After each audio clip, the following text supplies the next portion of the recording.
আসসালামু আলাইকুম বেরস, আমি মেহেদি চলে আসলাম নতুন একটা ব্লগ নিয়ে। তো আজকে যাচ্ছি আমি জয়দেবপুর থেকে নরুন।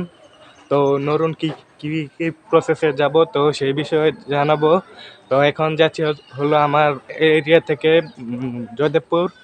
তো জয়দেবপুর রেল স্টেশন এই জায়গা থেকে এখন আহ, সামনে যেখান থেকে রিক্সায় বা সরি সিএনজিতে উঠবো, সেটা হলো সুরমা রেস্টুরেন্টের পাশেই সিএনজি স্ট্যান্ড।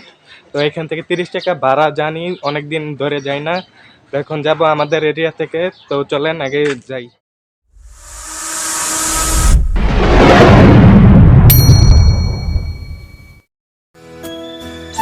তো চলে আসলাম ইন্টার পরে। তো ভয়েস ওভার দিচ্ছি, কারণ হলো সামনে আর কথা বলবো না। তো আপনাদের জন্য একটি ইন্টারেস্টিং ইন্টারেস্টিং পারফেক্ট একটি ব্লগ দেওয়ার চেষ্টা করেছি।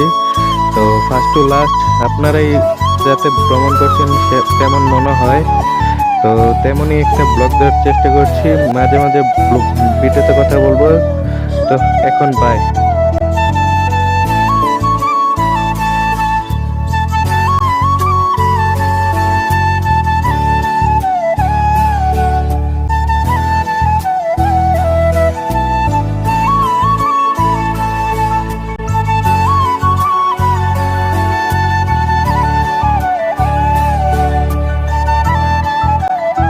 এটাই আমাদের রেল স্টেশন। তো দেখতেই পাচ্ছেন, তো এটা যাদবপুর রেল স্টেশন। তো তখন বলেছিলাম সুরমা হোটেলের সামনে সিএনজি স্ট্যান্ড। তো সরি, তো প্রকৌশলী ভ্রমণের সামনে সিএনজি স্ট্যান্ড। তো 30 টাকা ভাড়া নিয়েছিল সেদিন আমাদের থেকে। তো এখান থেকে নরুন বললেই হবে, নিয়ে নিবে। তো সামনে বসে আপনাদের জন্য একটি পারফেক্ট ব্লগ দেওয়ার চেষ্টা করেছি। তো কেমন হবে কমেন্টে জানাবেন। তো এখন যে রাস্তা দিয়ে যাচ্ছি, তো সেটি হলো নরসিংদী হয়ে সিলেট শর্টকাট যাওয়ার, গাজীপুর থেকে। তো এই রুটে প্রায়শই অ্যাক্সিডেন্ট হয়। তো একটি ছোটোখাটো অ্যাক্সিডেন্ট, তো তেমন ক্ষয়ক্ষতি হয়নি সম্ভবত। শুধু একটি সিএনজি সামনের দিক থেকে মাথা প্রায় অনেকটাই হয়ে গেছে। যেটাই যেটাই হোক, অ্যাক্সিডেন্ট হয়েছে আর কি, বড়সড়ই সামনের দিক থেকে। তো দেখতে পারবেন ভিডিওতেই। তো আমি এখন চুপ থাকি, বাই।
পাম্পের সামনে এসে স্লো করে সিএনজিগুলা, সামনে দুটি সিএনজি ছিল। তো এই সিএনজিটা অ্যাক্সিডেন্ট করে একটি পাম্পের সামনে আমতলি পার হওয়ার পরে এই ঘটনাটা।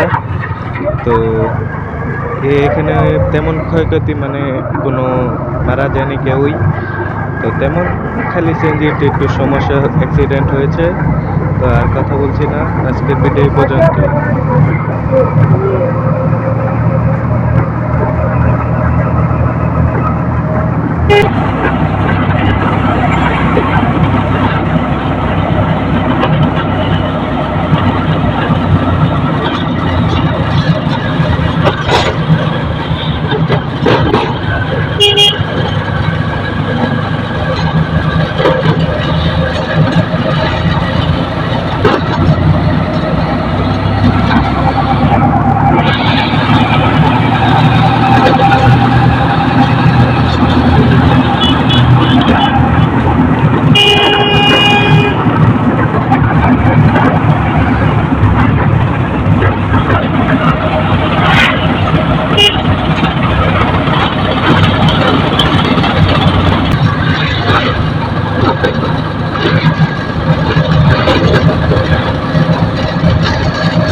তো আমরা এই দুজন আসি একজনের বাসায় বেড়াতে। তো আজকের ভিডিওটা কেমন হয়েছে আপনাদের কাছে তো জানাবেন। তো আজকের ভিডিও এই পর্যন্তই, tata bye bye, see you.